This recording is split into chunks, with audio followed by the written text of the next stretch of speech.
And now, weighing in out of the blue corner, Josh the Punk Thompson. 100% agree. And on the other mic, he weighs in from the red corner, Big John McCarthy.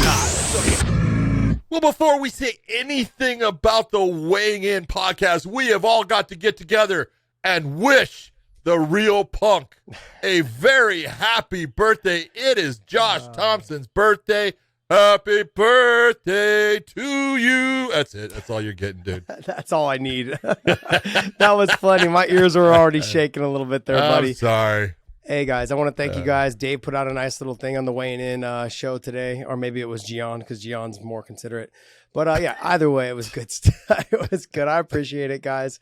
A lot of heartfelt stuff through everyone, people hitting me up in the DMs. I appreciate you guys, everyone, not just you guys, but everybody out there that sent me messages.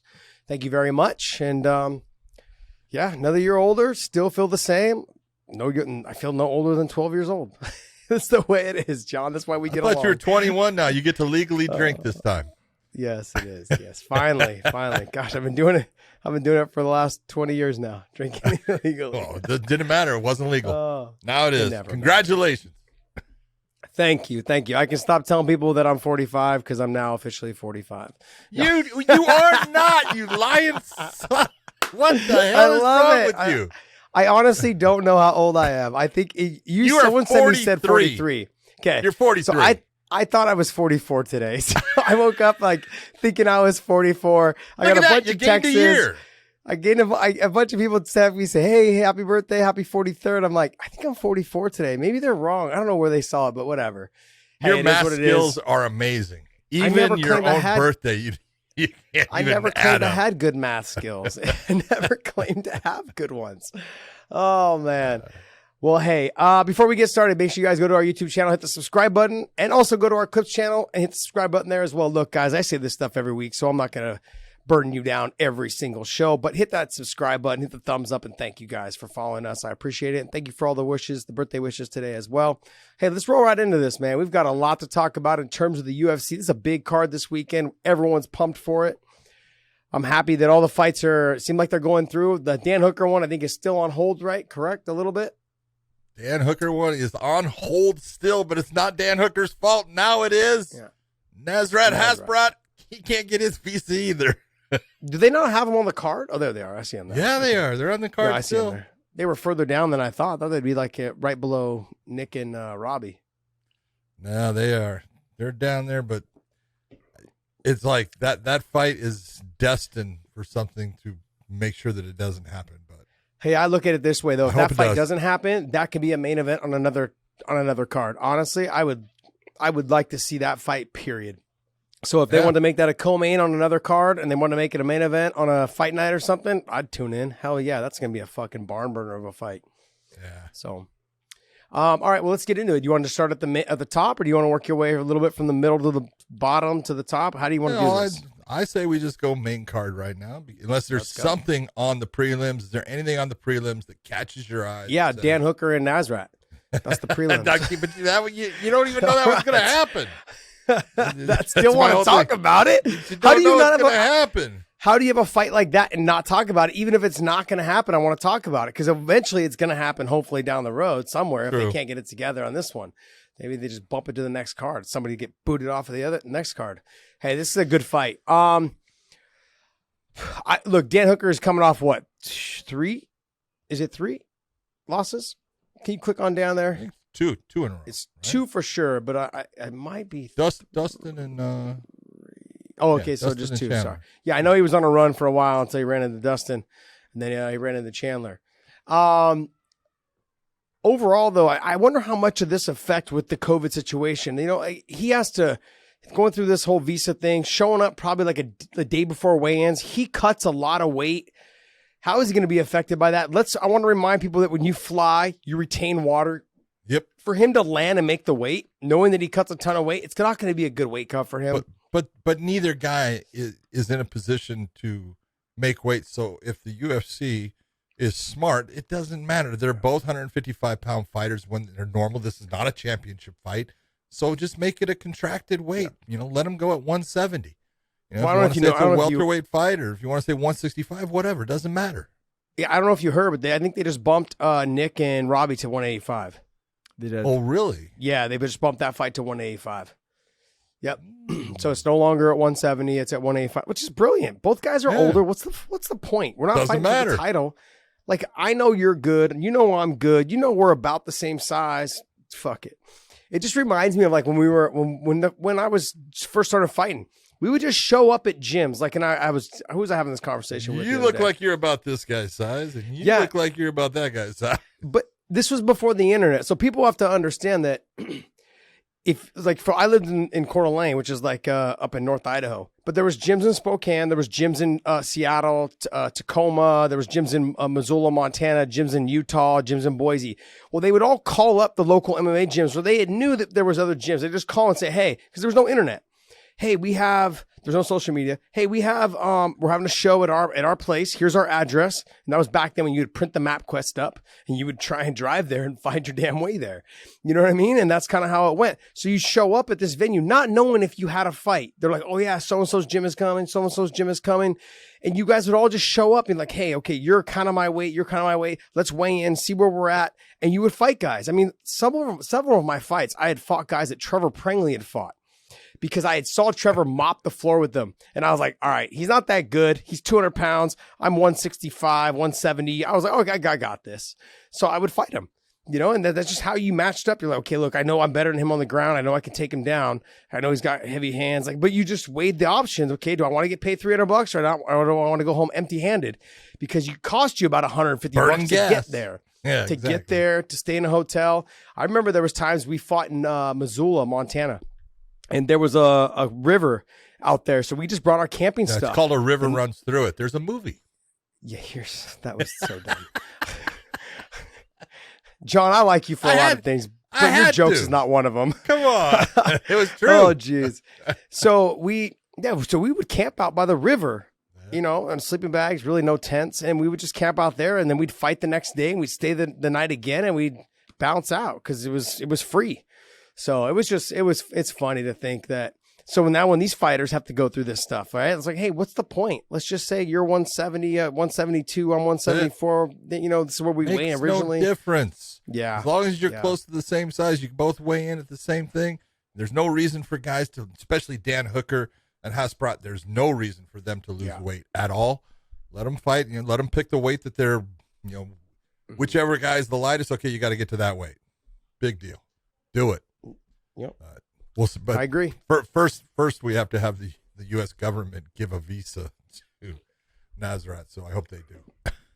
So weird. It's weird to Crazy. me. Like if you know, you can Google them and know that they're athletes. It's like, what's the point? They're going to come. They're going to make money. They're going to pay their international tax. Their name is on a card. You can look up exactly what they're doing. It's like, yep. They're going to pay their international tax and they're going to bounce out. Exactly. It's like, leave them be, man. What do you think of Marlon Moraes? Marlon Moraes is taking on Merab Dvalishvili. I can't even say his name ever. Look, since Marlon has went to ATT, I know he said he likes it down there a lot, like pretty much a lot better than he was liking it at Mark Henry's, but he hasn't had success that he had at Mark Henry's. So is the discipline going away because there's a little bit more freedom down there? Whereas things were ran on a tight ship with Mark Henry and Frankie Edgar, and there was a crew there that was shaping them up. Now, certain people have had great success there. I mean, like what's his the one they just fought? He just lost. It was Marlon's training buddy, Barboza. He's had some success since being at ATT. I know he lost his last fight, but he's been winning some fights as well. So he's been a little bit up and down, but he had a lot of success with Mark Henry. So you have that, but Marlon hasn't had the success at ATT. So what do you attribute that to? Is it because there's a little bit more freedom there? Is there really a schedule? Because a lot of the fighters that I talk at ATT, fighters kind of make up their own schedule, but they have a really good team mix of people that come in. This is when the lighter people train. This is when the heavier people train, and they train with their own strength and conditioning coach. They do their own but you train with your coach at specific times. That's common at most gyms. But is it a little bit more lax? Some people need a little bit more structure, a little bit more hand-holding. Depends on the fighter, I guess. It does, but it also can depend on, and I don't think Marlon is old. He's not. He's 33 years of age or so, but. No, this is prime. Yeah, it should be. Yeah. This should be, the very best that you're going to see him and stuff. I think he's just run into that. There can be those times you run into that section of your career where guys are good and you're fighting good people, and you know what? They catch you. And it's, that's, you just got to look and say, hey, I got caught. Let me go back to, back to training. Let me figure out what I did wrong. If there was anything that I did wrong, and just, you got to get back on the horse. And I think that's what they're doing here, because he's not getting an easy opponent. He's getting a guy that is a gamer, a guy that drags people to the ground. I mean, Merab is just a beast as far as his pressure and his presence and the pace he puts on, and he's just nonstop, very much, like a Nurmagomedov with that pressure takedown that he goes after. But he's also now been throwing more. I don't think it's a real good idea for him to stand forever with Marlon. I think Marlon's got a little bit more technical stand-up. I think power-wise kind of lends towards Marlon a little bit. But when you're looking at Merab, you're looking at a guy that, man, this guy goes. And so this is not an easy fight at all. This is another tough fight. But this is that one that, look at, Merab wants this one to bump himself up into that next level, that next platform, and prove that, you know what, I'm one of those upper level guys, and Marlon needs to get back into the game. He needs this win big. Yeah, I look at Marlon, though. I also look at him in terms of he's a big 135 pounder. He should be fighting at 45. Yeah, he loses a lot of weight. No doubt about it. He's got the small waist, thick legs. He's got the kind of the bigger chest. He's kind of more chesty, big shoulders. I know that he probably doesn't want to go up because he feels like he'll probably just be an average sized person, but he just has to petered out a little bit towards the middle of the second round, which is common to fighters that are having a hard time making the weight. Yeah, his arms are getting tired. He did. That's what happened. Think about when he fought, Henry Cejudo for the championship.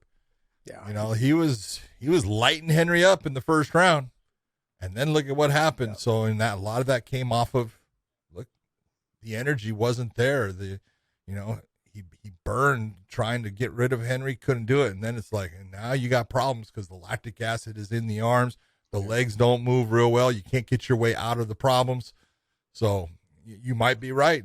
We've been seeing it. We said it in the Bellator thing. I try to say it over and over. Guys are finally figuring out, look, I can't lose all this weight. I've got to figure out, I'm starving myself every day, going to training, dying as far as what I'm putting in my body to try to make this weight. And then I'm dying, cutting the weight. And finally I'll get, past the weigh-in, make the weight, and I can eat something, but I can't eat that much because then I get sick from eating. So it's just this vicious cycle. And it's like, man, move up in weight. We've seen so many people move up in weight and have success. And you can do that. There's advantages to moving up. One is you're usually faster. Now, you can be in a position where you go, I'm not the strongest guy anymore. I've never known that the strongest guy wins most fights. I always figure the guys that are more technical and the guys that are faster, they win more fights than the guys that are stronger.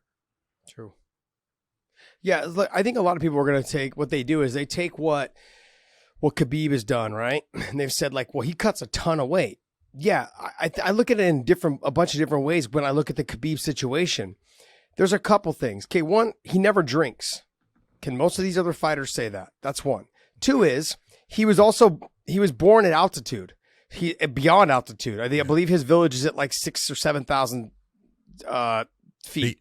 So if that's the case, he's born. So his blood oxygen level is probably over the generations of living there that he has, over the decades of living there, his body has learned to push out the lactic acid as well as create more red blood cells. So the conditioning in the muscle fibers is there. Now, sure, he travels a lot. He's all around. I understand that. But that has something to do with the way that he has trained his whole life at that altitude. So people are like, oh, he cuts a ton of weight. But if you look at a lot of the Dagestani wrestlers in the Olympics, they're built very similar to the way he is. They're not super lean. Sure, they look like physical specimens, but their muscle fatigue doesn't seem to hit them the way that it hits a lot of other athletes, from what I can see. So I think along with that, but then a lot of them are also, majority of them, I believe, that live in those areas are Muslim. And that being said, is that a lot of them go through their fasting periods during Ramadan, and they also still fast periodically throughout the year. And so when they do that, there's been scientifically proven benefits of fasting in terms of for muscle endurance, as well as for your blood oxygen levels and all of those things that come along with that. So you can't look at someone like Khabib and like, oh, he cuts a ton of weight, because he went through a phase where he was letting himself get a little bit too big, and he was struggling to make the weight. It's like, I remember him leaving. He was struggling. Friday. He didn't make weight. Yeah, he didn't make weight a couple times, but I remember him. Tony Ferguson fight. Yeah, I remember him leaving San Jose, and he was like, "Yeah, he left San Jose on Friday, I believe, after he went to go pray after the training session. Then he went to go pray in San Francisco, came back. Then he left, I believe, Saturday morning to Las Vegas. He started cutting weight the next day, like it was straight, like doing 3 pounds a night, up until the day of the weigh-ins. And you see him just slowly withering himself down. There was times where he didn't make it. But like I said, like as he got a little bit more familiar with doing it on a consistent basis, becoming more active, becoming the champion, seeing everything that came along with it, realizing how much stricter he had to be with it, I saw him do it easier. Like it was becoming easier and easier as it went on. Yeah. So when people look at guys like Khabib who cut a ton of weight, I don't look at it the same, because the way he lives his lifestyle is different than the way a lot of these other fighters live their lifestyle. And so there's a lot of ways that they need to start cleaning it up to make it a little bit easier to make the weight. So I think a lot of it has to do with living at that altitude as well, for the muscle fatigue and the lactic acid and all of those things that come along with making that big hard cut. Because you look at guys like Gleison Tibau, right? He was a rock star in the first round, but by about halfway through the second round, he wasn't the same fighter. And then we saw that a little bit with Saul Rogers. He was able to keep wrestling the full 3 rounds when he fought Georgi Karahanyan in this last Bellator. But we've seen in the past against other guys where he just petered out. He just completely different fighter after a round and a half. And that's exactly what we've seen with a lot of other fighters. Georgi Karahanyan kind of had a little bit of the same problem when he was cutting to 45. That's why he went to 55. I mean, I can't think of a couple. There's a couple other people, I'm sure, but I can't, off the top of my head, I can't come up with them. But a lot of fighters have had problems making that weight cut from a lower weight class, then now all of a sudden coming up, realizing like, oh man, I can do this. I'm a lot better of a fighter at this point, not having to cut this amount of weight. So I think I look at it with Marlon Moraes. He's going to have to make a decision, especially at 33. When he gets to 34, 35, it's going to be harder to make that weight. It's going to be a lot harder. And then the fatigue's going to even just increase. Yeah. So Jessica Andrade taking on Cynthia Calvillo. What do you think of that one? I think that Jessica Andrade has the kryptonite to beat Cynthia Calvillo. I think she's got the wrestling, the power, the pushing of her around. This is at 135, correct? 125. 125. So Jessica was at 115 before when she fought Rose. That's right. But yeah, now she's coming up to 125. The size may play a little bit of a factor, but I look at Jessica. She's a bulldog. She's going to walk her down. She's going to throw big shots. Cynthia's got to make sure that she doesn't put her back to the fence and let Jessica just bully her around. If she lets Jessica bully her around, she's going to do it for the whole fight. Cynthia's got to hit her with some clean shots, touch her up, let her know she's there, and then get out of the way of the takedown and the big shots. If she can do that, she'll have a little bit of success, but she's got to make sure she's in shape, man. If Jessica Andrade gets on top of her at all for, say, a long period of time, say 2.5, 3 minutes, then I'll just start seeing Cynthia just peter out as the fight goes on. That's my word for today, peter out. I just look at Cynthia's strength is actually, it's the ground. It's when she gets on the ground in the top position. She's very good. She's got a very heavy top game. She's got good submissions, but I don't think she's as good as Andrade on the ground. I think Andrade is actually a little bit better than her on the ground. And then in the stand up, the power goes to Andrade. I think this is a difficult fight for Cynthia to win. Not saying she can't do it, but she's going against someone, like you said, in the perfect form. That's kryptonite.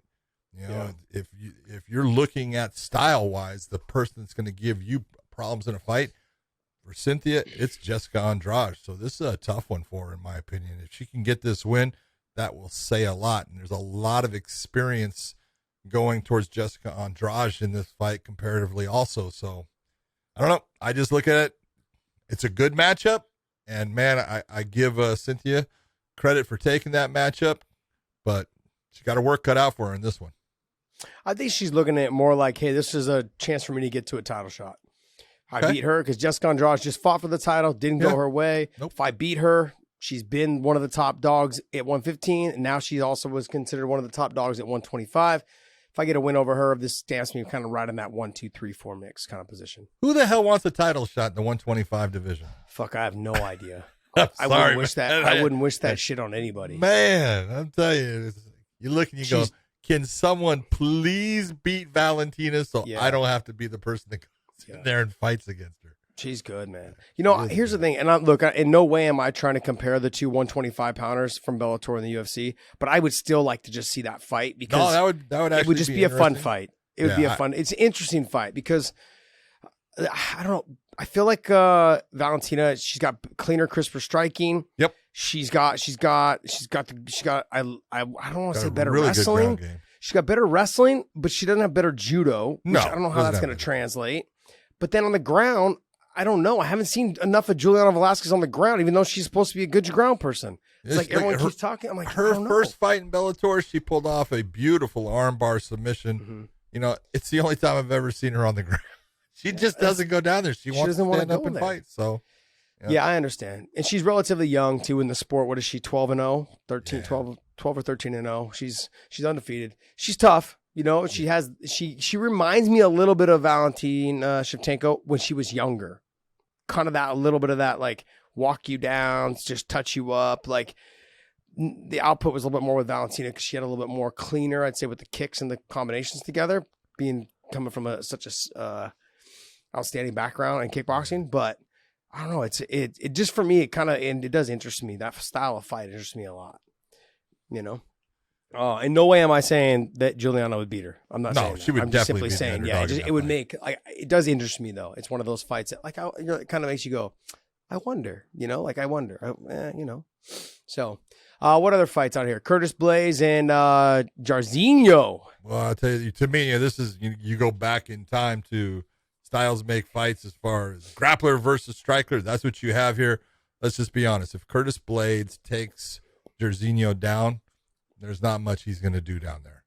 He's in trouble. He is not a guy that can fight off of his back. He doesn't have a good submission game. He's got to try to get himself back to his feet, and that is not going to be easy to do against Curtis. Curtis is an outstanding wrestler, but we have seen Curtis get tagged by people that have heavy hands, and one thing we know about Jairzinho Rosenstruck is a man can punch. So he's got power. He's got power, and I think you're going to see him looking to kind of take a page away from Derek Lewis and that nice little uppercut. He's going to look to set his feet and allow Curtis to come in and put his head down and try to bring that thing up on target. The question is, can he? Which one's going to land? Is the takedown going to land, or is the uppercut or the big right hand going to land? So when I look at this fight though, like Curtis Blaze fighting Jairzinho, Jairzinho doesn't have the same explosiveness that Derek Lewis has when he throws it. Sure, he's got the power, I get it, but I give Derek Lewis a little bit more of the power edge as well. But the explosive, like fast twitch muscle, goes with Derek Lewis. It doesn't go with Jairzinho. So when we're having this conversation, I don't want people to compare them too much. Because to me, Derek Lewis is the more fast twitch muscle, a little bit fast. Like he has a little bit more of that one or two really explosive movements. Where Jairzinho, he has been proven to just walk you down, just try and he explodes, but it's very minimal. And so is Derek Lewis's. Then they're very similar. No, they are. I think they are very similar. But I look at Derek Lewis having a little bit more fast twitch explosiveness when it comes to the hands. And we saw that when he fought Curtis Blades, when he hit him with that uppercut, right? Yep. I think it was the uppercut. Boom, boom. That uppercut put him out. Beautiful. It was out. Put him out. He went after him, but there was no reason to. He was out. Yeah. No, he was out. Yeah. I just don't know. Jairzinho is a little bit more flat-footed also than Derek Lewis. Derek Lewis has also worked a lot more. Hold it. Is that possible? Yeah, it is. Yeah, it is. John, it is. Okay. But Jairzinho also, he kind of just stalks a little bit. He'll stand in front of you. But Jairzinho has much better lateral movement than Derek Lewis. Derek is very linear in his approach. Yeah. Linear in his tactics. So, I don't know. I'm being honest. I think Curtis has the advantage based upon his wrestling, and if he gets the fight to the ground, it's for every minute it's on the ground, it's going more towards Curtis Blades getting a win. And Jairzinho won't be the same fighter. He won't be the same fighter after one takedown. And then every minute he spends on the ground, it just takes away more and more of his ability to get a finish. Well, and we've seen you guys take him down, and we see that he starts to look for that one big shot, and eventually he doesn't throw anything because he's looking for the big shot, or he throws it and he gets taken down again, and so it'll work against him if he does that. He needs to be active with his hands. He needs to actually stick a jab out there on him, move his feet, get to a point where Curtis doesn't feel like he has the opportunity to come in without being hurt. Got it. All right, well, hey, so finally, the awaited return of Nick Diaz fighting Robbie Lawler. This fight has just been announced. I believe it was today. It got announced that it's going to be at 185, which is beautiful. I think it's perfect. Neither one of them are fighting for a title. Both of them are getting a little bit older in age, and there's no reason for them to cut the weight. They both have a mutual respect for each other in terms of they both respect each other as fighters. They both know what they bring to the table. This ain't their first rodeo, man. I love the fact that they're doing it at 185. It's going to be perfect. I absolutely agree with you. I think it's perfect that it's at 185. Hopefully neither guy has to lose hardly any weight at all. Nick is always in shape. Let's just be honest. The guy, he does triathletes for fun all the time. He's always There's nothing shape. fun about triathlon. You're telling me? Nothing fun. You're telling me? And dude, it's like, oh, that's horrible. But I tell people this all the time, John. I don't even want to get in the car and drive 26 miles, let alone run a fucking marathon for 26 miles. Now you want me to get on a bike and ride, 100 miles? Yeah, screw you. I don't want to drive 100 miles. I hate jumping on a plane to fly for an hour somewhere. No, I don't understand any of this. That's what I tell people. I see my line for them is, 26 miles. If you have to run 26 miles, you obviously parked the car way too far away from the problem. John getting older in age. Careful, buddy. You start forgetting where you parked that car. That's it, man. But this is a great matchup. It's a great rematch. The first fight was a barn burner. It had a huge knockout ending at the end with Robbie face planting off of a shot from Nick, and it was stopped. But this fight could go either way. Robbie's got hammers in his hands. If he touches Nick's chin cleanly, he will put Nick down. And the real question is, where is Nick at as far as just that, that flow in the real fight game as far as, it's not going to be sparring. It's not going to be, it's under the lights. He's comfortable there. He's obviously a great fighter and stuff, but it's been 5.5 years. Yeah. 6 years, pretty much. 6 years. So that's a long time, and it's just different. So, but this one is just fun. It's nostalgic, and it's nice to see Nick Diaz back. Yeah, I think there's a lot of things that people should take into consideration when we're talking about this fight. Nick has been living away from Stockton. He's been living in Vegas for quite a while now. Yeah. There's that aspect of it all. Has the training been the same as it was when he was living near his brother and Gilbert and Jake Shields and all those guys, the constant training of the scrap pack? Has it been the same? What has he been doing during that duration? The 6 years is a long damn time. 5.5, 6 years, a long time. Whereas during that 6 years, Robbie Lawler's been fighting the best fighters in the world. He's been training consistently. He's a true professional when it comes to that. So is Nick, I agree. But he hasn't been as active for 6 years. He hasn't been active at all for 6 years. Sure, training with your friends, it's not the same as just sparring. So when I'm looking at that in terms of the level of competition, there's no way of looking past it. He has fought the who's who when I'm looking at Robbie Lawler. Carlos Condit, Tyron Woodley, Donald Cerrone. Dude, look, go from what you're seeing there from what Dave is getting you. Jake Ellenberger, Matt Brown, Johnny Hendricks, Roy McDonald, Carlos Condit, Tyron Woodley, Donald Cerrone again, RDA, Ben Askren, Colby Covington, Neil Magny. I mean, come on. Yeah.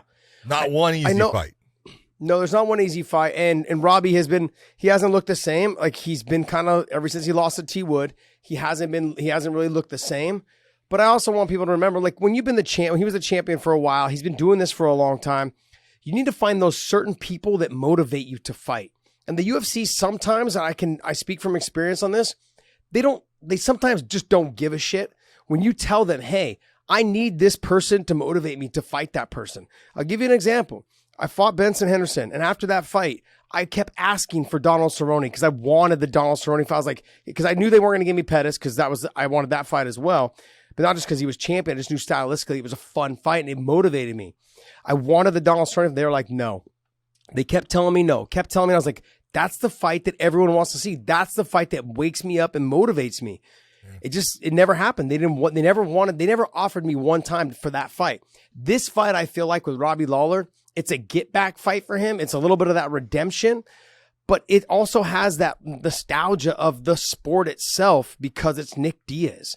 And just in that feeling of, you got over me last time. I was a very emotional fighter during that fight. If you go back and watch that fight, Robbie was letting what Nick was doing to him during that fight get under his skin. He kept trying to take his head off.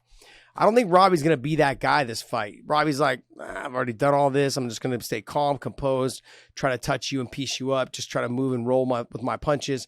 Robbie's going to do what he's been doing that got him to the title shot.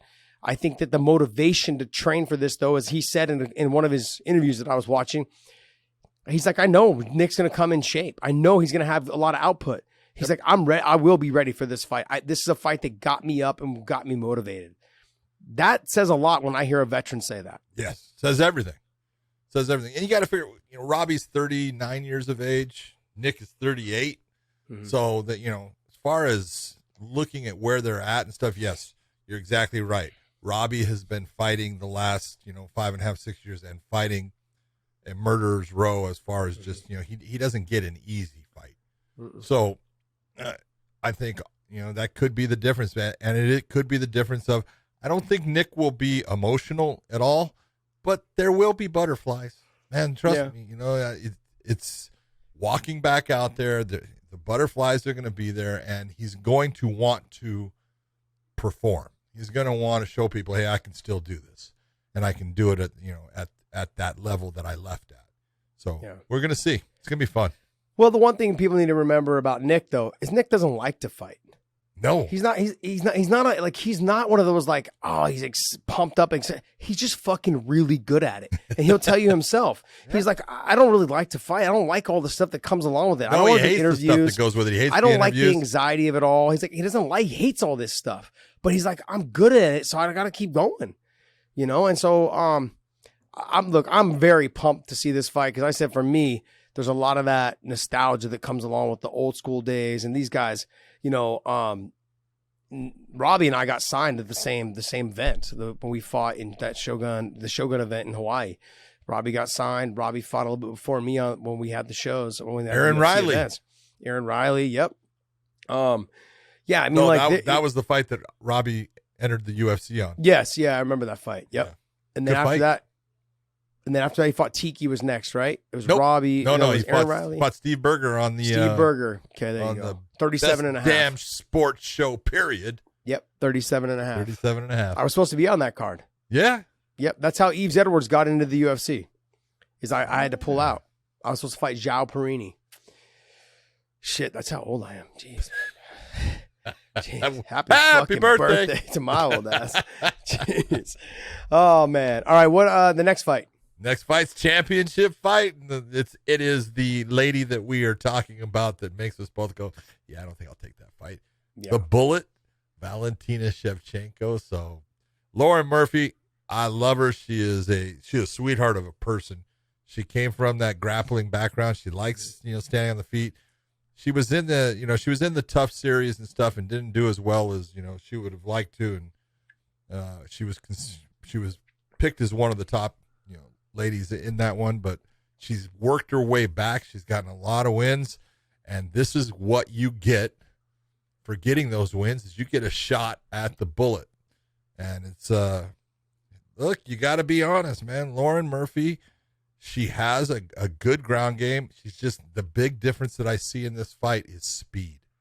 There's a huge difference in the speed of both competitors, and that might be the difference as far as Shevchenko is going to be able to come in, land shots, and get away without the counters touching her. And she's going to frustrate Lauren. Lauren's going to then try to hit her with bigger shots. She's going to overextend, takedowns are going to come. It'll be Lauren on her back based upon it. I think she's fighting, one of the most talented female fighters there is in the sport today. And so the odds are against her in this. Let's just be honest. But she can win because she's tough. She is a gamer. She's got skills. It's just that she's fighting that number one person. Yeah, I think Valentina is the number one female in the world. I don't want to take anything away from Amanda Nunes. I don't want to take anything away from Cyborg. I don't want to take anything from Rose Namajunas. Yep. I think they're all phenomenal fighters. But the thing is, I look at Valentina as being the one. The reason why I put her on such a pedestal when it comes to that is because what she did against Amanda Nunes is those fights were very close. There was moments there where, if she could have done a little bit more based off the size, she wasn't able to, and the technique and everything. She's a phenomenal fighter. And like you said, I feel bad for all the females that are fighting at 125. Because where you go from here? I keep getting there, but no one's like getting about all the fighters that for those years with John Jones, or the years with GSP. They're like, man, I just can't beat him. Like it's like shit. What are we gonna do? Same shit with Matt Hughes and in that scenario as well. There's been a lot of top fighters that were there for a long time. People just get frustrated. Like, man, eventually someone's gonna come along, and beat her. And it might be Lauren. Yeah, and it might be. Do you look at Lauren Murphy in terms of like almost like a Matt Serra with the GSP? Could it happen? Give me that. Come on, John. Look, fucking lie to me right now. Okay, tell me something. I don't care. This is and this is why you always say, and this is why you fight the fight. All the bullshit, all the crap that we're talking about, all the opinions and everything. They're just that. They're opinions. They don't mean anything until that fight actually happens. Now, it might be that every opinion we have is absolutely right. And then you just go, yeah, but you should have known that. But when it doesn't go that way and the underdog comes out and takes that win, then you go, yeah, we don't know anything because, I would have, you just look and you go, hey, let's just be honest about this, man. You take a look at both of these fighters and their styles. You take a look at what they're good at. You take a look at the athleticism comparisons and everything. Everything is telling you that Valentina should win this fight. But that doesn't mean anything because you can't count what's in here. The heart of a champion and then being smart in the fight and coming up with, that thing that you figured out that gives that opponent a problem. And then you just keep pressing that problem. You can win that fight. You can pull off a Matt Serra versus a George St. Pierre.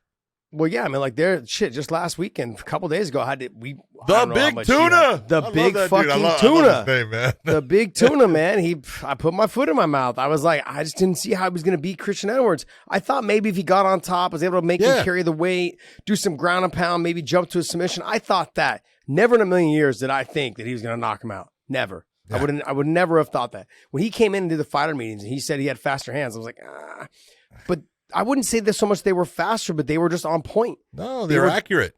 They were very accurate and on point. And he threw it at the exact right time, and you can sit there and say that was luck. I don't think it was. I think it was. I don't think so either. It was skill. He saw that switch. He said, oh, here I go. I'm going to throw this. It landed exactly where he wanted it to, and so that's called skill. Big Tuna lit up Twitter that night. That was pretty funny. Oh, he was awesome. Big Tuna lit up. It wasn't just him. People were like, holy shit, where did this guy come from? Well, let's just be honest, okay? Yeah. Ben Parrish has lost a lot of weight in his life, and he's got a lot of loose skin. He's got the dad bod. And so anytime you have that, first off, people are going to go, oh, you're going to lose. Yeah. It doesn't matter. Roy Nelson fought with a body that was not actually that good looking for a long time and won a lot of fights. Pretty big country, sexy. Baby. But it's, the truth, and people look and they look towards that Greek god type body like a Yoel Romero, like a Phil Josh Davis. Thompson. Yeah, I get it. Like a Yoel Romero, like a Phil Davis. Jeez. At one time you did. No, man, let's just be honest, baby. I still have an ab or two. Happy birthday to you. when I squeeze hard enough, I can get an ab to kind of poke out. Dude, that's not an ab. That's called a hernia. Oh yeah, that might be the same. You might be right. But yeah, back to Ben Parrish. Got a little bit of the dad bod, a little bit like Podcast Dave, kind of just like hangs over a little bit. But hey, it's just years of good living. That's what it is. I look at it that way. I look at it, there's the one thing that body tells me is there's discipline in his heart. There's discipline in his brain because he was overweight and he lost a ton of weight. And that's why he has the excess skin. But that tells me, hey, that's a person that can be dedicated. And that's the one thing that I look at when I see it is like, all right, at least I know that person puts their mind to something, they can accomplish it. So he had a great night, and we're going to be talking about the Big Tuna. I love that name, man. I'm sorry. Big Tuna, yeah. I said Big Tuna laid down the big kahuna that night. Yeah, look, Valentina, I think she's gonna get it done. But if we're gonna do weighing in on the odds here in a second, and when we do that, I'm gonna take a real good, long, hard look at the Lauren Murphy odds. Yeah, I'm just being honest. I mean, because I'm expecting her to be quite the underdog. Well, and this is where you look and you say, does she have a chance of winning? Yes, she could win that fight. And so if she's a 1,000 underdog, I don't know what it is right now, but it's somewhere, let's say 850 to 1,000 is an underdog, and you throw $20 down on it, you can win a couple $100, man. And so you lose $20 if she doesn't. So what? Yeah. Yep. Got to sometimes take those chances. That's it. All right. Well, let's get back into the main card, and Alex Volkanovski versus Brian Ortega. The main fight. The main fight. All right, everyone. Hey, we're going to talk about one of my favorite sponsors, MyBookie.ag, and you use the promo code WayneIn. Also, NFL is back in action, and so is winning season with MyBookie.ag and with the promo code WayneIn. That's the only way that you win is by using the promo code WayneIn. So MyBookie.ag, use the promo code WayneIn. With over $500,000 in contest prize money, winning season makes the biggest and the best games better and victorious, even in the sweeter and sweeter sense. Sweeter and sweeter sense. Well, head to mybookie.ag and choose from a variety of boosts, contests, and promotions up for grabs, highlighted by the crown jewel of winning season, the famed MyBookie Super Contest. It only costs $10 to enter. Pick 5 games against the spread each week. Each win earns you a point, and each point gets you closer to that grand prize. If you missed out on week 1, don't even sweat it because entries are still open, and all it takes is one solid week to get you back on the track of the winning track and back in the mix. Don't just take my word for it. Join now and start your winning season with mybookie.ag with the promo code WayneIn today. Well, in order to get you started for this, make your first deposit at mybookie.ag and use the promo code WayneIn to instantly receive double your deposit. That's double your money. Did you say double? I said double. That means twice as much, Josh. That means if you put in 100, you're getting, I don't know. You are a math specialist. 200. Come on, baby. My God. You'll double your winnings with your first ever deposit using that promo code of weighing in. Bet anything, anytime, anywhere with MyBookie. MyBookie.ag. Promo code weighing in. That's the only time they should be betting by using that promo code, by the way. This is true. I'll let you know. Okay. Good point. Anytime, anywhere with MyBookie.ag. Use the promo code weighing in. Talk to me, baby. Give it to me. Which way are you going? We talked about this You on say you Saturday. can't go against Volk. I can't go against Volk, man. And look, somebody sent me a tweet. They said, hey, I want you to know, Max Holloway has been outstruck 3 times in his career. 2 of those times has been against Volkanovski. Yeah. When you look at the punch stat numbers, and I'm like, okay, I get it. Punch stats, they're not supposed to dictate what happens in the fight when it comes to the judges. But when you look at it, like someone like Max Holloway, he wins the striking battle against Max, who's considered to be the best boxer, I think, in for sure in the UFC, but in the sport of MMA. When it comes to this, so when people are talking about his output, how many strikes he landed against Calvin Kattar, those type of things, he looked phenomenal, right? But when Unbelievable. Alice came out and said something that most people need to understand is true. Max didn't look that way against me, and it's true. Styles make matchups, ladies and gentlemen. Styles make matchups. I can't say it enough. Now, is Brian Ortega that style to stop him? That's the thing. Brian just doesn't have as much of an output on the feet as Max does. Nope. He's not as precision with his punches. Okay, that jab may be there. The right hand, Brian's right hand heavy.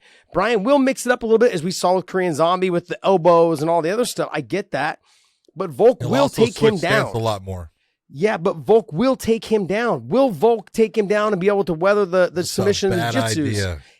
So, John, I think it's a bad idea up until they get sweaty. Like, once Volk gets sweaty by the midway through the second, I don't know how much of it's a bad idea anymore. Because he's got short arms, short legs. That arm in guillotine, the guillotines, those type of things. He doesn't really have a fucking neck. Have you seen the guy? Look at his picture. He has no neck. What the hell are you going to choke? He's a little ball of muscle. Look, when you fight guys that are, I trained with Justin Wilcox. That guy was just a little stump of muscle. And it didn't matter. I went to the leg lock on him. His legs were too short. Like, you couldn't adjust the torque on it. I went to armbar him. Yeah, I went to armbar him. My crotch always cleared his elbow because his arms were so short. Like, little things like that. He had no neck to speak of. He went trying to double leg. Because he was the silverback. But that's my point. My point is, when I look at him and I look at Volk and I'm like, I get it. I understand. Now, I'm not trying to say that I had a good submission game, but I would say Brian's is better than mine. Is better than mine when it comes down to the fight game. I threatened a lot of it, but I didn't officially attack a lot of submissions. I did what I could, and then I usually get back up to my feet. With him, he's really nasty on the ground. We know that. Everyone knows that. But once they get sweaty and punches start being thrown, and you start to get a little bit more fatigued, that shit starts to go out the door, man. And so Volk, he's been in there with the best guys. He's only got one loss. I'm a Brian Ortega fan. But when I look at this fight, I look at Brian's got to get him. If he's going to catch him in a submission, he's got to get him in the first round and a half, 2 rounds. I'll say 2 rounds. But then Volk's going to be able to start controlling the top position, being able to get sweaty. Sure, something can happen. He can slide into something. I get it. But in the striking, I'm going to go with Volkanovski also. So it's going to be a tough fight for Brian as this thing goes on. And the conditioning and the output, Volkanovski can control that. He's got fucking phenomenal cardio. So does Brian. Brian's got no quit in him either. So this is a great fight. When I got to sit here, John, and talk to you back and forth, like I'm convincing myself one way when I speak about one fighter, and then I speak about the other fighter, and I'm convincing myself that way. I'm going, fuck, man, I don't know how to do this. Which way do I go? I'm trying to juggle who to choose. I'm going to lean towards Volk because he's the champion, because I saw what he did to Max. And he did it. I know people keep saying he lost. Was the second one? Yes, he did. I thought he lost too, but he didn't though. Okay, nope. In the judge's eyes, he didn't lose. Right. He's still the champion. He finds ways to win. I got to go with Volk, man. I got to go with Volkanovski. All right. Let me ask you this. Name me the guy. Don't change my mind, John. Don't try to convince me right now. I'm telling you, I already said I'm going with Volkanovski. I love it. Go ahead. All right. Name me the guy that Volkanovski has fought that is a submission master. A guy that he could pull off submissions from any place in that cage. Any can be in the top position, the bottom position, doesn't matter. It can be in the clinch position, and a submission can come out. Who's he won? Who's he beat? Dave, are you listening to John? Can I see it? Yeah, give it to him, Dave. Come on. I just want to make sure that you're on track, because you seem like you're a little behind today. Because you can look and say, he's faced good wrestlers. He faced Chad Mendes, who's a great wrestler, but definitely not a submission Got a great guillotine. Got a great guillotine. Yeah, but Chad Mendes, let's go back in time and look at Chad Mendes when he fought Javier Vasquez and watch a guy who's in the top position and gets tooled. Yeah. Okay, by Darren Javier Elkins got decent jiu-jitsu.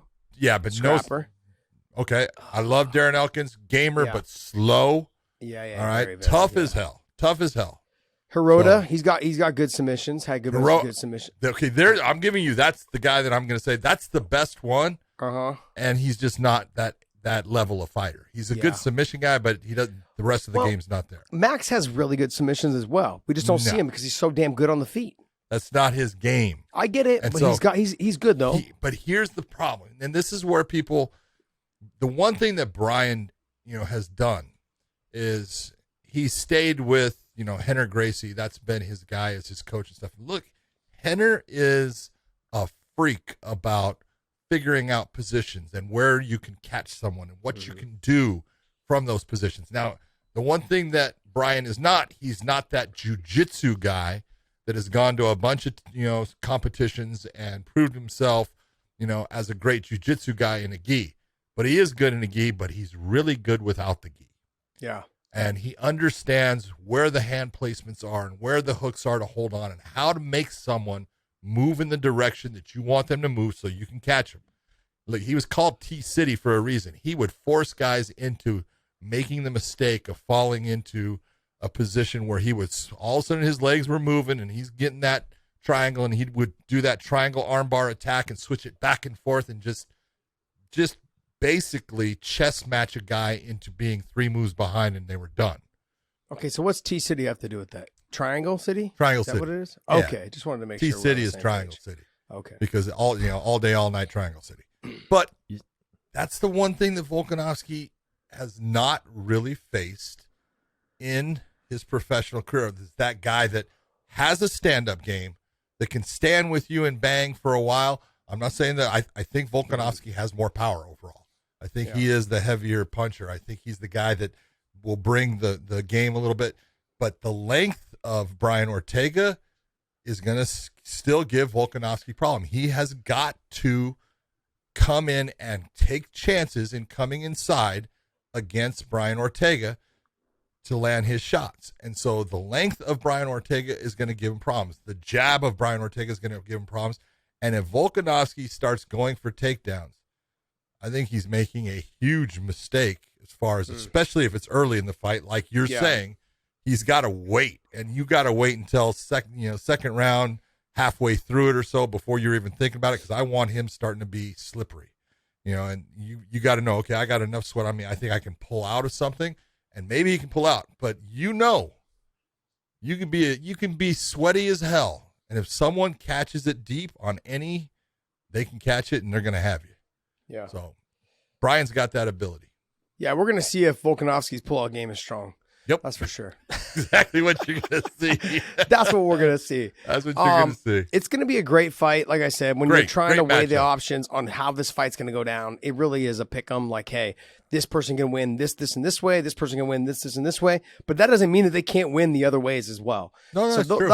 That's what makes these So the one way that, title fights. let's just be honest, Volkanovski's not going to win this by submission.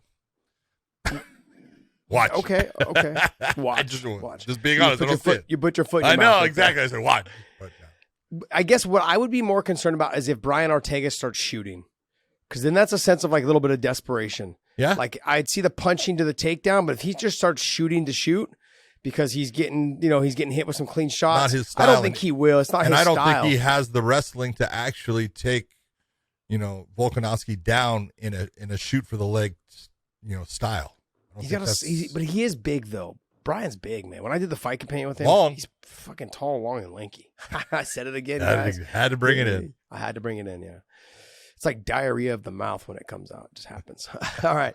Hey, we're going to go ahead and do weighing in on the odds. That is our segment where we talk about bets that you guys should potentially think about taking at mybookie.ag. So you guys check it out. Use the promo code weighing in. But we're going to kind of break down a little bit of these fights that we just talked about, give you some of the odds, and you guys can take our advice or not take our advice. We're just here to kind of help you, kind of push you in a direction maybe that will make you some money, and that's all we hope for. So we're just doing it because we are fans of the betting game, and we are fans of our followers, and we hope that they get to make some extra money and thank us later.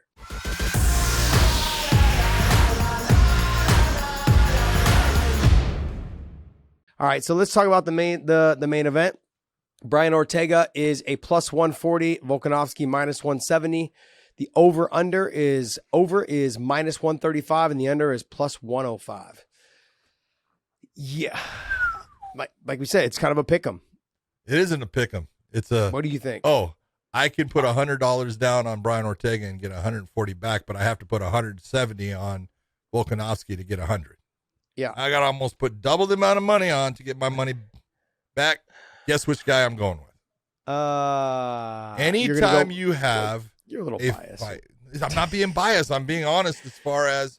If I have a fighter that can absolutely, definitely, no doubt win that fight. Now, I'm not saying Volkanovski. He can absolutely, definitely, no doubt win that fight. But so can the guy that is at plus. I'll always put my money on the guy at plus.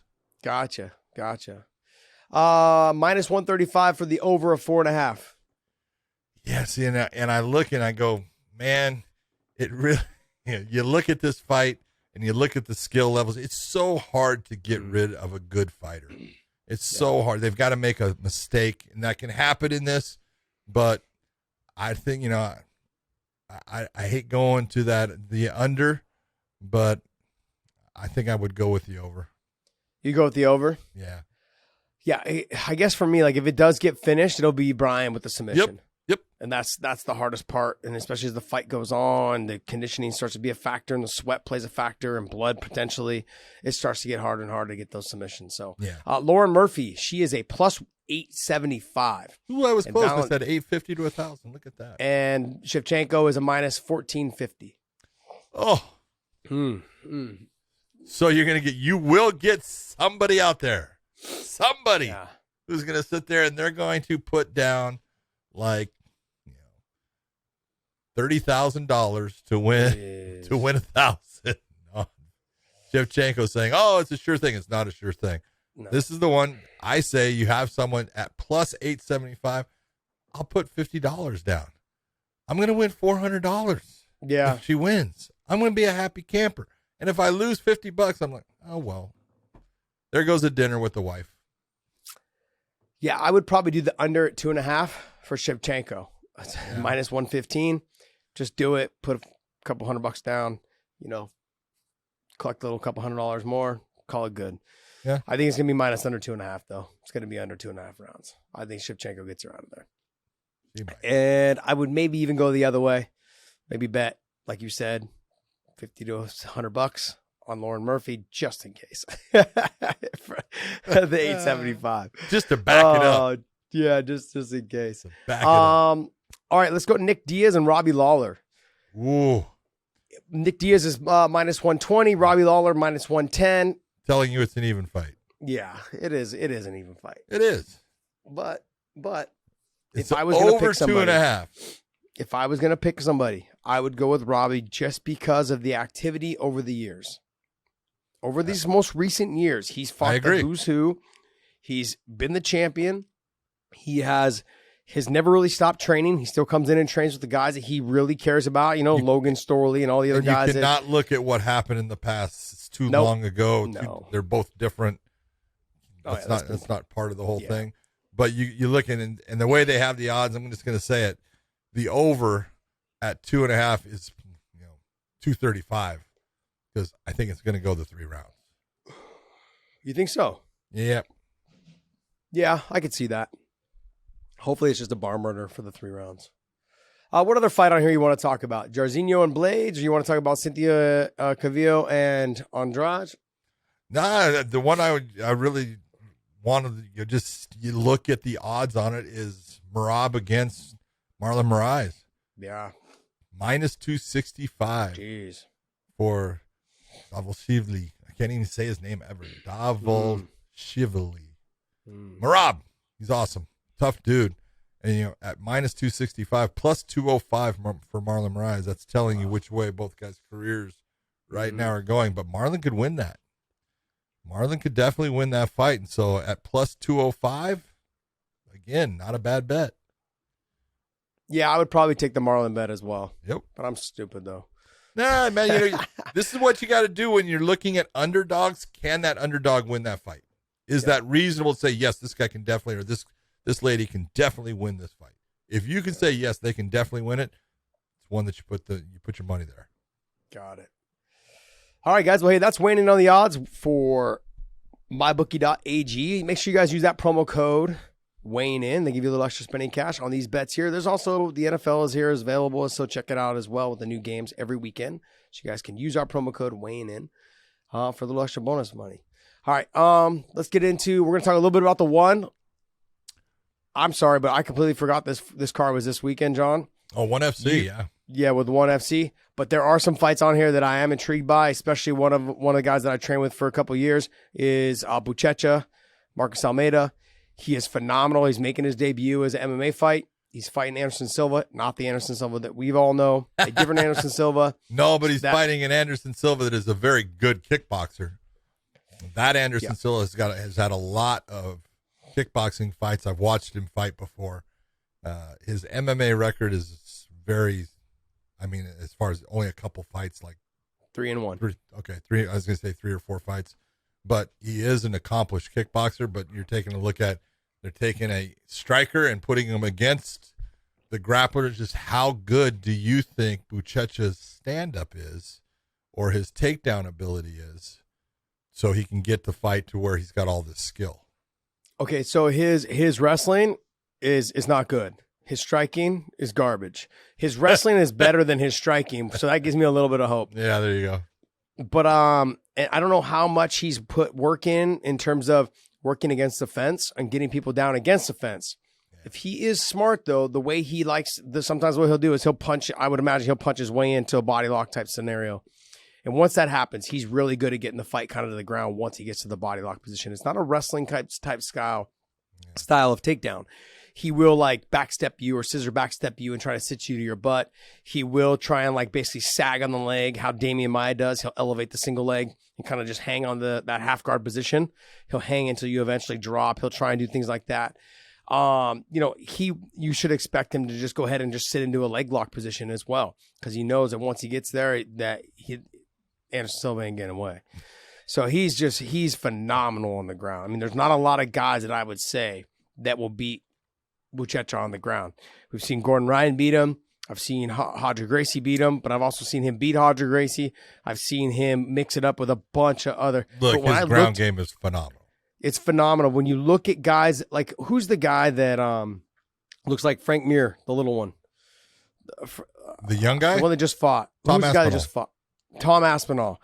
I take a guy like him and I take Cyril Gane. I look at their athleticism. Buchecha has a very similar type athleticism. Now, when it comes to the striking portion of it all, don't judge a book by its. He doesn't have any striking, but he spent so much time working on his grappling. When it hits the ground, you should expect that type of domination and athleticism from him. So he's phenomenal. He attacks really well from all submission. He's all over the place. He's someone that will sit you to your hip, jump over your back, turn to the other. He just moves all around you till you're confused and then just submits you. He's phenomenal. He's an extremely great athlete as well. So that should be a fun fight. If he can get the fight to the ground, I don't see it lasting long. You got two of the Lee clan in there. You got Christian with a championship fight, and you have his not. Is this sister older than him? I believe, yeah. Angela? I believe Angela. Is she I think older? Angela is older than him. Okay. I so believe then this so. is his This younger is the youngest. sister. Yeah, this is the younger sister. Yeah, I think she's only Angela's 25. She's only like 17 years old, isn't she? Yeah. I think they signed her when she was 16. Ooh. She might have been 15, but like she's getting ready to turn 16. Yeah, she's 2-0. She's got phenomenal jiu-jitsu, just like Angela and just like her brother. Her brother's nasty too. I guess like when I look at that family, you think to yourself, they don't look like fighters. Like they don't have that. They don't have that fighter, like, because then when I see them do interviews, they're always smiling. They have great personalities in terms of like, there's no like, oh, I'm going to kick your ass. There's none of that, like that kind of talk, that fight talk that we're used to hearing from all different types of fighters. You don't get that from them. It's a different type of fighter family that I think we're looking at, which is funny. Cause you look at like Nick and Nate. And you look at other families that, I don't know, other fighters and brothers or whatever that have fought together. I don't know. I don't get it. Anyways, but this family doesn't have that. And so it's kind of refreshing a little bit. But their younger sister, Victoria, she's 2-0. And she's fighting another girl who's undefeated, Victoria Souza, who is 5-0. So I always look to watch the younger up-and-comers, the ones that all the buzz is about. You look at Patty Pimblett, right? Yep. There's a lot of buzz about him. You know, Connor, when he came in, a lot of buzz about him. You know, there's a lot of buzz about a lot of fighters that are just coming up. I love to hear it because they're so young. You know, Aaron Pico had kind of that same buzz. Didn't last long, but then now he's back on track, so that's great. But I'm saying when you hear about these young, talented fighters coming up, I love it. I love hearing about it. I love seeing it. There's a lot of buzz right now, too, about Umar Nurmagomedov, you know, him as well as his brother Usman.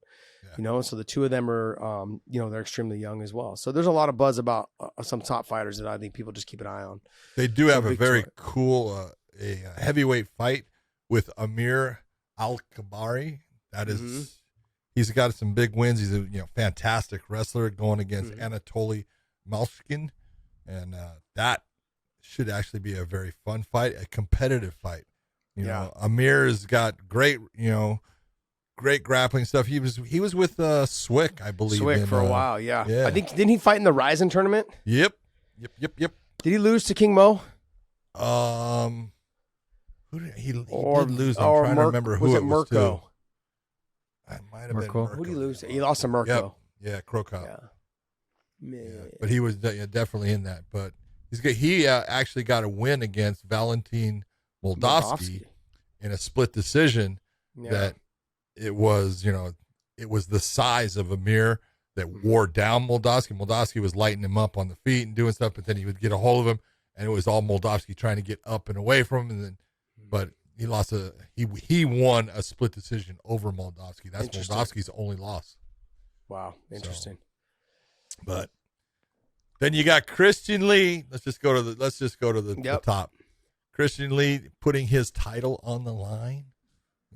So that when you take a look at that fight, the one thing, if you're going to look at Rayun Ok is how you say it. It's okay, but this is the guy that beat Eddie Alvarez in his last fight, and he hurt Eddie in that fight. Eddie came back and had a good fight. This dude, if you watch any of his fights, man, super durable. This guy takes big shots and just keeps on coming back. And there's one thing that I will tell you, he is hard to take down. You watch guys trying to take this guy down and just burn themselves out trying to get him to the ground. And let's be honest, Christian won his last fight with a brilliant knockout in a fight that no one would have thought against a guy in Timothy. Nastyukin. You wouldn't have thought that if Christian was going to win, he was going to win by submission, not by a knockout. But great job by him. But again, you would think in this one he's going to want to try to get it to the ground.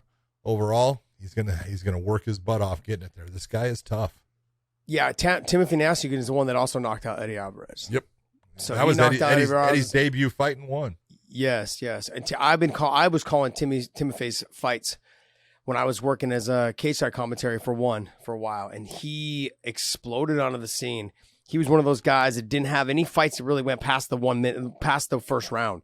He either knocked you all out. He had a ton of knockouts. I want to say he was like submitted. Yeah, out of his like 11 fights or 12 fights at the time, he had like 9 knockouts, and then he had like 2 losses. I think he got submitted by both losses, all in the first round. He didn't really have anything that went past the first round. Yeah. But then Oak coming over also, and then beating Eddie Alvarez as well says a lot. Yeah, it does. So this should be a good fight.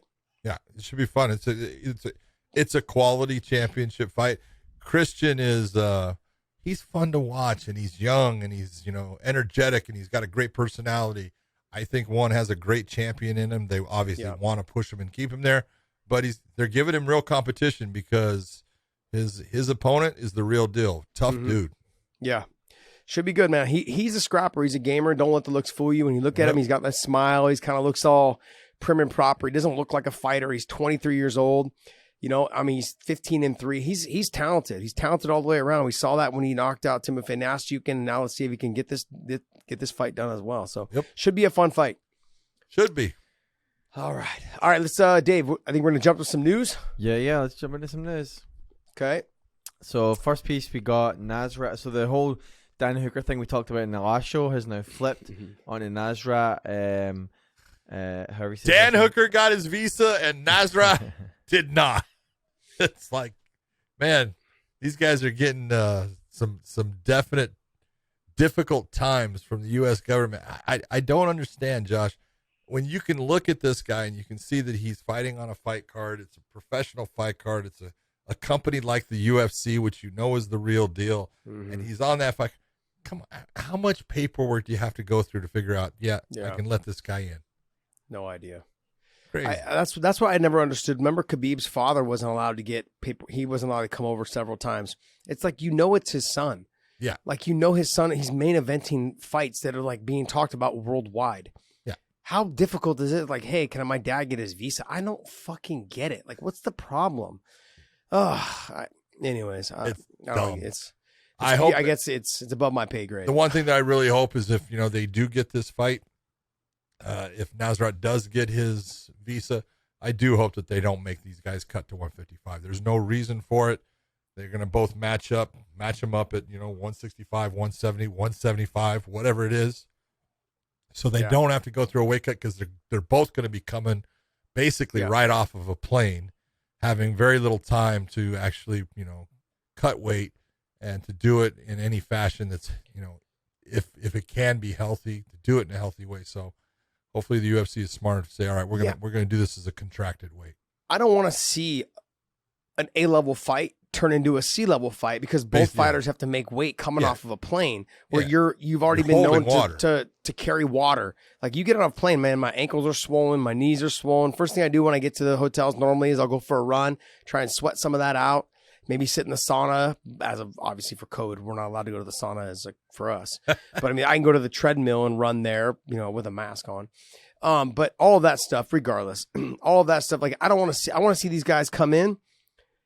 Maybe if you guys do it at 70, probably both of them will still have to cut about 5-6 pounds. But I'd rather see that. That's okay. That performance than seeing them trying to make 55. Because that 5-6 pound is not going to kill them.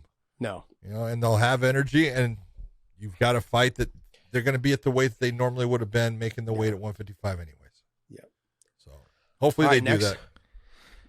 Next topic is on Moreno versus Figueiredo 3. Okay. Announced. John, I don't get this. I don't get it. You and I don't get it.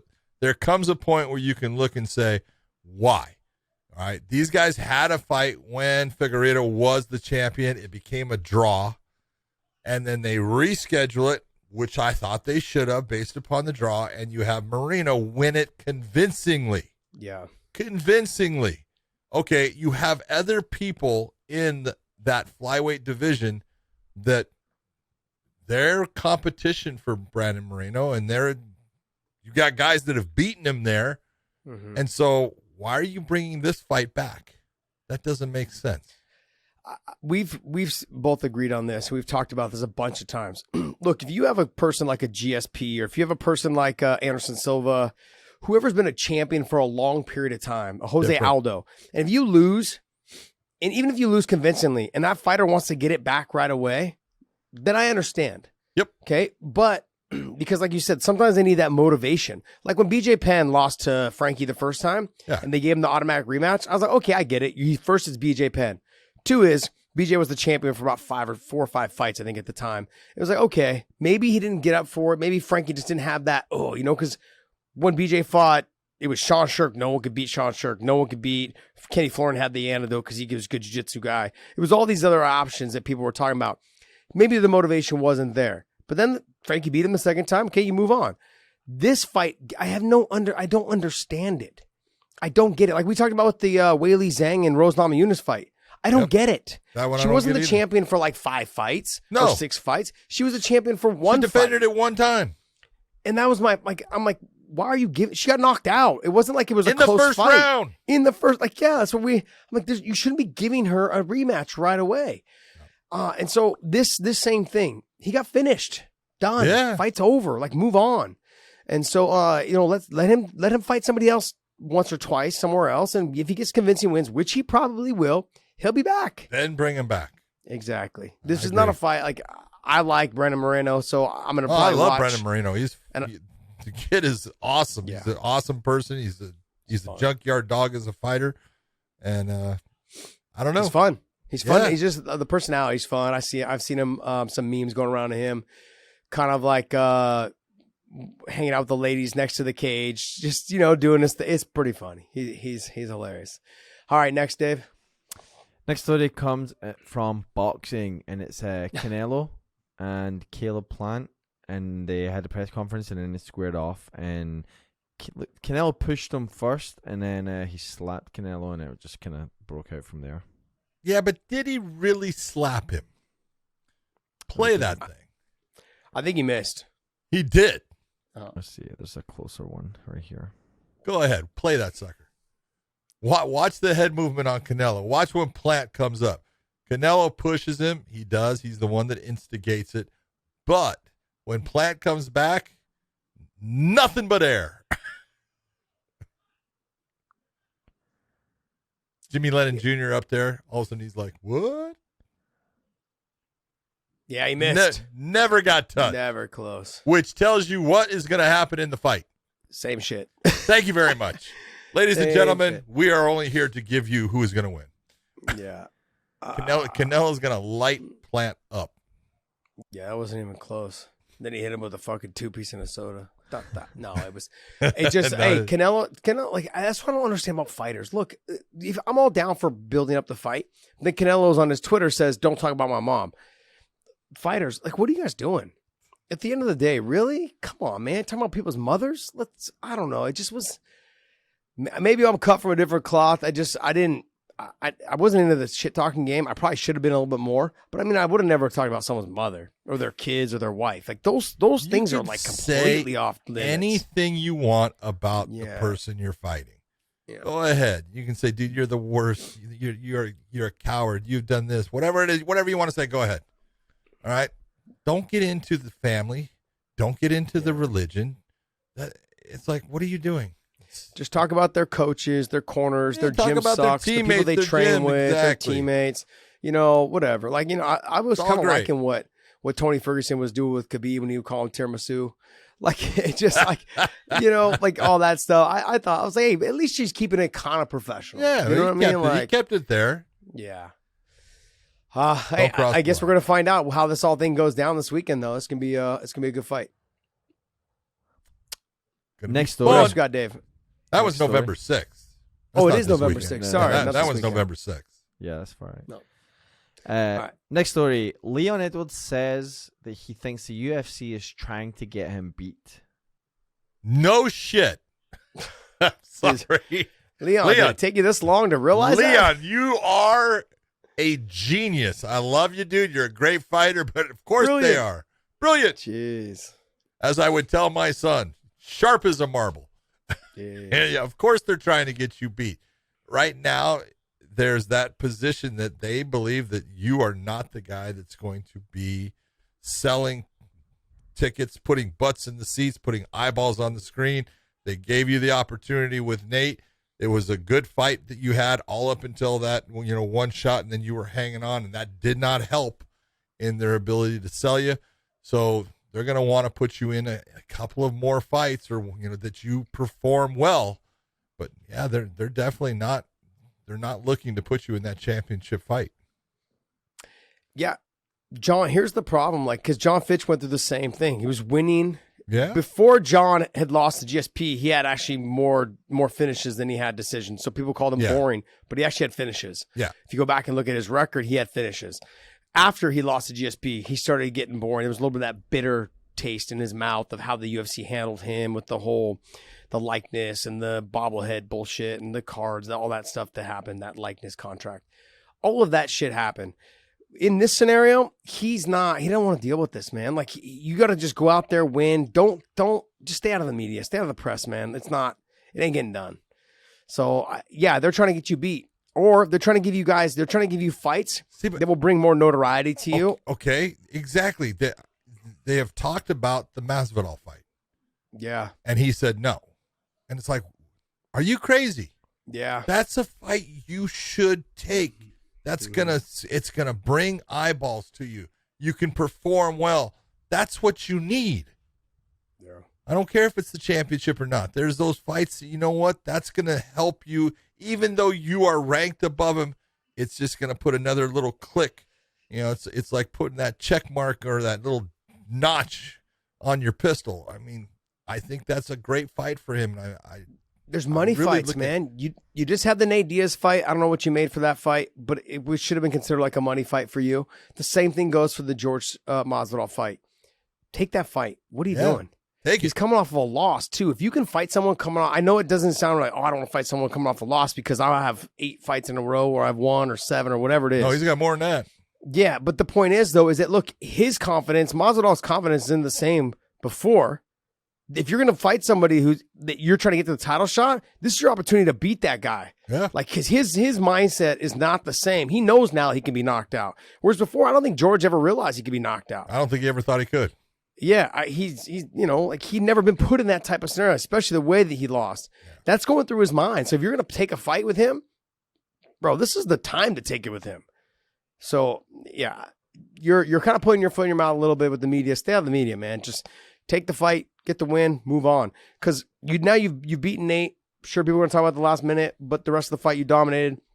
And then on top of it, if you beat Masvidal, okay, you beat two of the bigger stars in that division. No one knows I like Gilbert Burns, but not as many people know him as they know George Masvidal. Same thing with Vicente Luque. No one really knows Vicente Luque except for the hardcore fans in terms of if they know him over George Masvidal or Nate Diaz. Absolutely not. Stephen Thompson's been around a long time. He's got a little bit bigger name than both those guys. So if I was going to say, hey, who's going to fight, I'd probably take Stephen Thompson or Masvidal. Otherwise, you're just waiting around. You're waiting around for that title shot. And keep waiting. The longer you wait, the less likely they are to use you, by the way. Yep, I agree. So, next story, Matt Brown returns to the octagon against Brian Barberena. That's a great fight. I love that fight. I love Brian Barberena. He is he's a junkyard dog, and so is Matt Brown. Like, Matt Brown's one of those guys that, you know, he can keep doing this because he is that guy. He still fights. And I think that the matchup between him and Brian Barberena, that's going to be a phenomenal fight. One that I definitely will want to watch. Both guys just are nuts. You know, Matt Brown's got, you know, incredible elbows. He is just tough as hell. Only the best have ever beaten him. That's a great fight. Yeah, should be a good fight. Like I said, Carlos Condit's leaving. And Joseph Benavidez leaving. Matt Brown's like, nah, I got more left in the tank. It's like, let's go. Let's just keep riding this bitch till the wheels fall off. Hey, he's tough. He's tough as nails, man. It should be a great fight. Good stuff. Next. All right, last piece we'll wrap it up on. Conor McGregor is back in the trending category. Oh, I saw this one. With the pitch at the game. First off, you've got to I'm sorry. He was at the Cowboy game, and then he goes to was it the Cubbies? Yeah, it's the Cubs, Chicago. And man, he throwing out the first. He's Irish, man. They don't have baseball in Ireland. This is not good. He throws this like it's a left hook. It goes completely. It doesn't even get close. Man, I don't know where that thing ended up. It's like, didn't you practice a little bit before you got out there, buddy? Come on, man. Dude, hold on. The pants didn't help. They're a little tight. The pants, the jacket doesn't help. It kind of constricts you and stuff. I'm going to go with he wasn't dressed appropriately. That didn't help him. But yeah, he should have practiced. I'm just going to go with he's Irish, man. They don't have baseball there, and they're just not. He didn't grow up, you know. Do they have cricket in Ireland? Cricket, yes. Yeah, but they throw the ball overhand like a bone. Like, I don't even know how. They got to throw it from the outfield. Yeah. Strange. Strange. Anyways. Don't get on Conor for that. No, that was, but you know who threw it worse, though? Was if I had to put the two, 50 Cent threw it worse. I think 50 Cent had probably the worst pitch there ever was. Dave, can you look up 50 Cent? 50 Cent throws out the first pitch or some shit. His was the worst. Yes. Oh, jeez. Oh. That ain't looking like 50 Cent. No, that's commercial. Here we go. How long is it? Oh, it was a Met game. Let's see. It's from you. Oh, watch this, John. Let's see it. See, he already threw it. It's embarrassing. Like, he's laughing because he knows it's embarrassing. I'm like, bro, 50. Come on, man. You got it. There it is. Oh!